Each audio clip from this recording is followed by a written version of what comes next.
दीदी जी ने अभी जस्ट कम्युनिटी लगाई है, उस कम्युनिटी में बोला है कि मैंने सुमित से शादी तोड़ दी है। यही तो चाहते थे ना आप लोग। Hello friends, welcome back to my YouTube channel Rajni Brajwas की ब्लॉग। कैसे हो गाइज?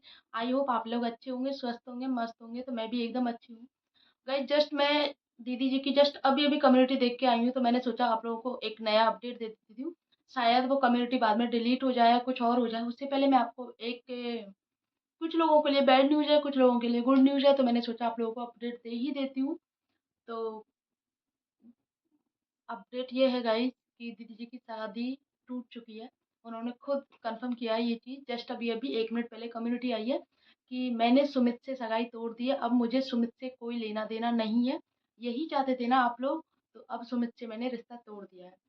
लेकिन उसमें भी इनके एटीट्यूड की बू आ रही है। उसमें इन्होंने क्या बोला, मैंने सुमित से सगाई तोड़ दी है। यानी कि सुमित ने इनसे नहीं, इन्होंने सुमित से तोड़ी है।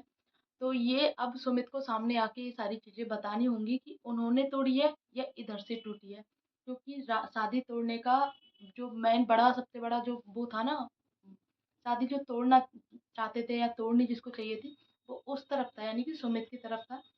लेकिन उस तरफ से उन्होंने कोई भी अभी तक ऑफिशियल अनाउंसमेंट नहीं आया है। कल परसों उनका वीडियो आया था, उस वीडियो में उन्होंने बोला था कि उनकी तरफ से जो भी सच्चाई सामने आती है, उस सच्चाई को सामने आने के बाद में ही मैं कुछ डिसाइड कर पाऊंगा। और लोगों के सामने ये चीज़ नहीं आएगी कि तुमने एक पक्ष सुना और एक पक्ष को सुन करके तुमने डिसाइड कर लिया और शादी तोड़ दी। जब तक मैं दोनों पक्षों की बातें नहीं सुनूंगा, समझूंगा नहीं, तब तक मैं कोई भी डिसीजन नहीं लूंगा।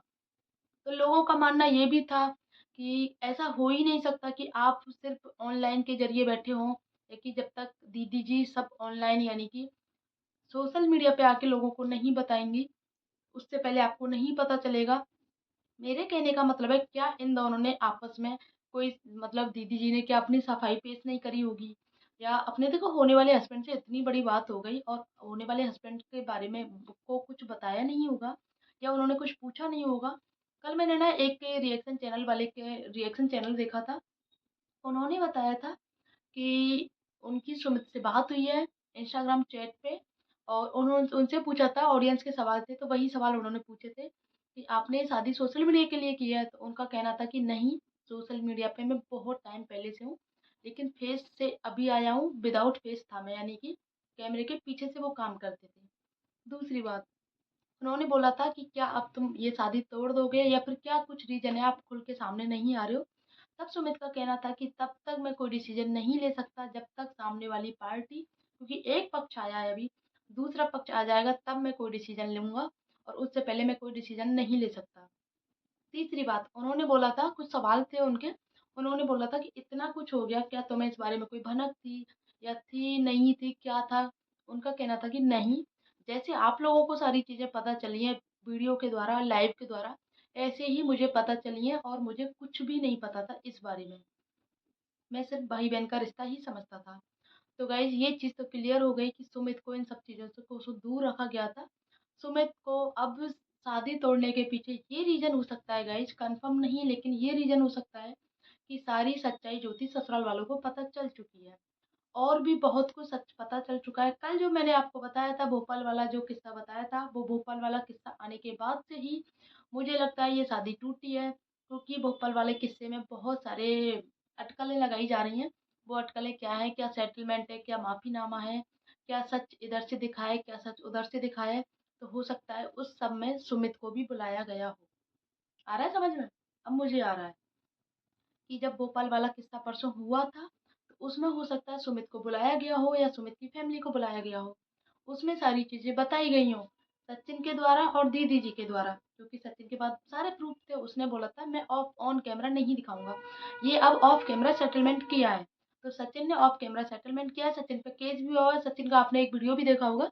सचिन ने बोला था कि मैं सोच रहा हूँ कि फ्लैट ले लेता हूँ एक भोपाल में, क्योंकि अब आना जाना तो लगा ही रहेगा। और आना जाना क्यों लगा रहेगा? क्योंकि दीदी जी सचिन से और सचिन दीदी से बेइंतहा नफरत करते हैं। मोहब्बत नहीं गाइस, नफरत करते हैं। तो गाइस, अब ये नफरत कितने दिन टिकती है या फिर से ऐसा हो जाता है, ये तो देखो कोई नहीं जानता है, या वो भी नहीं जानते होंगे अभी तो। लेकिन एक चीज़ जो गलत हुई है वो गलत हुई है। देखो, एक छोटी बच्ची के बारे में किसी ने नहीं सोचा। या ये एटीट्यूड में, ईगो में, किस चीज़ में डिसीजन लिया गया, लेकिन इसमें यहाँ सुमित गलत नहीं है। सुमित अगर सगाई तोड़ते तो वो कब का तोड़ देते, उन झूठी अफवाहों को सुन के, सच्ची अफवाहों को, झूठी नहीं कह सकते गाइस, क्योंकि सचिन ने विद प्रूफ सारी चीजें दिखाई थी। उन चीजों को सुन के कोई भी हस्बैंड, होने वाला हस्बैंड या होने वाली ससुराल की फैमिली कोई भी बर्दाश्त नहीं करेगी।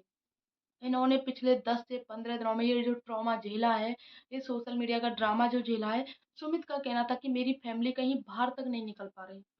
जिस धमाकेदार उन्होंने सगाई की थी और उसी धमाकेदार उनकी बेइज्जती हुई है, यानी कि जो इज्जत उन्होंने धमाके से कमाई थी और वो ही उनकी इज्जत धमाके से चली भी गई। तो सुमित का कहना था कि हमने घर से निकलना बंद कर दिया है लोगों के तानों की वजह से। देखो लोग तो, आपको पता है, लोग तो सभी जगह एक जैसे रहते हैं। उनके लिए तो कोई इतना सा पॉइंट मिलना चाहिए, वो इतना बड़ा चढ़ा के दिखाते हैं। और सुमित की फैमिली में, सुमित ने बताया था कि मेरी फैमिली में diabetic patient plus BP patient है, सारे सीनियर सिटीजन है। सारे का मतलब उनकी मम्मी और बुआ, उसके पापा है नहीं सुमित के। उन्होंने बोला था उन सबको देखते हुए मुझे डिसीजन लेना है, और डिसीजन उन्होंने लिया था दीदी जी की बेटी के लिए। लेकिन यहाँ पे शायद दीदी जी को ही ये सारी चीज़ें रास नहीं आ रही हैं, या फिर टाइम कुछ ऐसा चल रहा है कि कहते हैं ना, जब टाइम खराब होता है ना तो अपने भी पराये हो जाते हैं, और पराये तो पराये रहते ही हैं गई। उनके खुद के घर में क्या चल रहा है अभी किसी को भी नहीं पता। लेकिन उनके भाई के ब्लॉग में कल देखा था कि वो आपस में बात नहीं कर रहे हैं, उसका भाई उनके सामने आने से बच रहा है। मतलब उनकी आपस में बातचीत नहीं हो रही है, उसकी मम्मी की भी नहीं हो रही है। एक चीज़ देखा कि उनको ऐसा लगता है कि जगत दीदी को एक साइड कर दिया है। अब देखना गाइस, अब इसमें क्या होगा मैं आपको बताती हूँ। दीदी जी अलग रहना लगेंगी, क्योंकि ये जो फ्लैट है ना, ये दीदी जी ने खुद रेंट देती है इस फ्लैट का। जब ये सारे मिसप्यूट बोल सकते हो या कुछ भी बोल सकते हो, ये होने लगे हैं, तो अब दीदी जी जो हैं अलग से शिफ्ट होंगी। वो अपने पहले ससुराल जाती हैं, या फिर अलग कोई किराए के मकान में रहती हैं, या फिर उनकी फैमिली वापस से बैक टू टाउन जाती है जहाँ वो पहले रहते थे। ये तो देखो आने वाला समय ही बताएगा। लेकिन अभी जो हुआ है वो सच में गलत हुआ है। गलत नहीं, बुरा हुआ है। गलत तो नहीं, गलत तो देखो अपनी जगह पे वो सुमित एकदम ठीक है। किसी के भी इंसान के साथ में इतनी सारी चीजें हो जाती हैं और उससे छुपाया जाता है। देखो अगर आदमी गलत है लेकिन उसने अपने होने वाले हस्बैंड को या होने वाली पत्नी को सारी चीजें बता दी हैं बाकायदा, जिससे इन फ्यूचर कोई परेशानी ना हो, तो उसको इतना दुःख नहीं होता है, बातें सामने आती हैं। लेकिन आपने उसको कुछ नहीं बताया और लोगों के द्वारा उनके सामने बातें आ रही हैं और बहुत हद तक बातें आ रही हैं, तो नहीं सहन होता है। लेकिन सुमित के साथ तो इतना कुछ हुआ गाइस कि उसके सामने पहले तो उसको कुछ बताया नहीं, लेकिन जब सारी चीज़ें जनता को पता चल गई, उसमें भी उसको सिर्फ़ वही चीज़ें पता चली हैं जो सिर्फ़ जनता को पता है, यानी कि ऑडियंस को पता है। बाकी आपस में उसने उस जो मैंने आपको बताया था ना स्टार्टिंग में, रिएक्शन चैनल वाली ने सवाल किया था, उसने बोला था कि क्या आपकी बात नहीं हुई ऑफ कैमरा? देखो ऑनलाइन नहीं तो ऑफ कैमरा तो आपने इस टॉपिक पे बात की होगी अपनी वाइफ से, होने वाली वाइफ से। लेकिन उन्होंने बोला था कि नहीं, सगाई के बाद से हम डिस्कनेक्ट हो गए थे, हमारी आपस में कोई बातचीत नहीं हो रही थी। तो ये पॉइंट पकड़ो गाइज आप। सचिन ने अपनी चैट में दिखाया था दीदी जी के लिए कि मैं सुमित से बात नहीं करूंगी, तुम मनीषा से बात मत करना। आई समझ में गाइज? तो डिस्कनेक्ट का मतलब तो ये समझ में आ गया कि डिस्कनेक्ट इसलिए हुए थे जगत दीदी जीजू से, क्योंकि उसको सचिन को प्रॉमिस किया था। अभी उसने बोला था कि ये जो कंट्रोवर्सी है उससे दोबारा से कनेक्ट हुए तो ये सारी बातें नहीं हो रही हैं। देखो सुमित ने साथ नहीं छोड़ा है, सुमित ने लास्ट तक साथ दिया है, लेकिन साथ उसका दिया जाता है जो निभाने लायक हो, है ना? तो शायद दीदी जी इस साथ के निभाने लायक नहीं थी, और उनका जो सफ़र था वो यहीं पे एंड हो गया। और आगे देखते हैं अब इसमें क्या नया मोड़ लेंगी, या सुमित जी अपनी आगे आने वाली वीडियो में क्या दिखाते हैं लोगों को, क्योंकि वो सिर्फ चुप इसलिए थे क्योंकि उनकी होने वाली पत्नी थी। लेकिन अभी उनका कोई रिश्ता नहीं है, ऑफिशियल अनाउंसमेंट हो चुका है। अब अनाउंसमेंट हो चुका है तो आपको तो पता ही है गाइज, सारी चीज़ें खुल के सामने आएँगी जो अभी तक दबी हुई थी। दबी हुई क्यों थी? लोग भी दब रहे थे अभी तक कि हो सकता है कि इनकी शादी ना टूटे। लेकिन अब जब शादी टूट चुकी है तो सारी चीज़ें ओपन आ चुकी हैं। अब नया ड्रामा चालू होगा गाइस, अब यहाँ से नई कंट्रोवर्सी स्टार्ट होगी। जो चीज़ कहते हैं ना दब रही है, लेकिन अब सचिन मनीषा की शादी खतरा बन गई है। जो सचिन मनीषा अपनी शादी की तैयारियां कर रहे हैं ना, वो उनको अपनी शादी अब डूबती हुई नज़र आएगी, इस कम्युनिटी के बाद से। मनीषा को हमेशा डर सता रहेगा, क्योंकि आपको पता है सचिन भैया का कोई भरोसा ही नहीं है। जो आदमी किसी पराई औरत के लिए 3-3 बार सुसाइड कर सकता है, अपनी बीवी को छोड़ के इस हद तक जा सकता है किसी दूसरी औरत के लिए, तो देखो वो वापस नहीं वही गलती करेगा। बताओ आप लोग, क्या वापस से वो गलती नहीं करेगा? जिसकी फितरत ऐसी हो गई हो और जब सामने वाला भी एकदम आज़ाद हो, तो गलती डेफिनेटली होगी।